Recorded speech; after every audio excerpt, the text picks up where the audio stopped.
In this Fallout 76 video, I'm going to tell you about 5 settings changes that I think you should make to give you the best gameplay experience possible.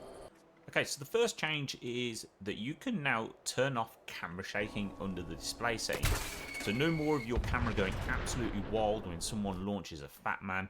You can now turn off the camera shaking to give yourself a much more pleasant experience playing the game. The second setting that I think you should change is you can now reject incoming shared perks. This setting is located under the main game settings, and what this means is that when a player on your team decides to share a perk, if that perk doesn't align particularly well with your build, or you just don't like the idea of using that perk card, you can now choose to reject incoming perks. So say you're a Bloodied build and a player on your team decides to start sharing Rad Sponge, for instance. Obviously that's no good for a Bloodied build, and now you can choose to reject incoming perks.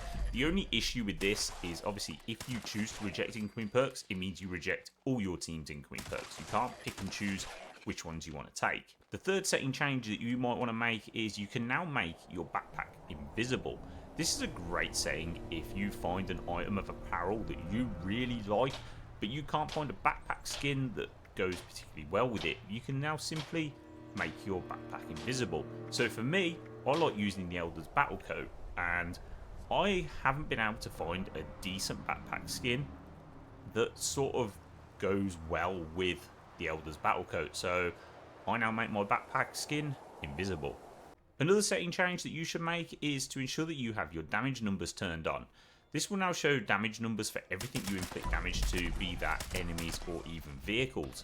So having this setting turned on can make you realise if there might be something off with your build. So if you're used to hitting like super mutants for a couple of hundred damage or whatever it is you might be doing, and then all of a sudden you notice you're only hitting them for like 100 damage, you might realise then that you might have a perk card that you've not re-equipped if you've been crafting something at your camp, for instance, or anything like that. Not only that, but it's also pretty cool seeing all those damage numbers showing up when you're ploughing bullets after bullets after bullets into like the Scorchbeast Queen, for instance. And then the last change that you should make is to turn highlight corpses setting to clear on remove.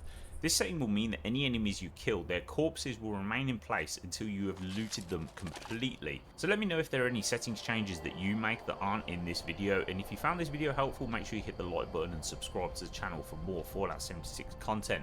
I want to thank you all for watching, and I'll see you all next time.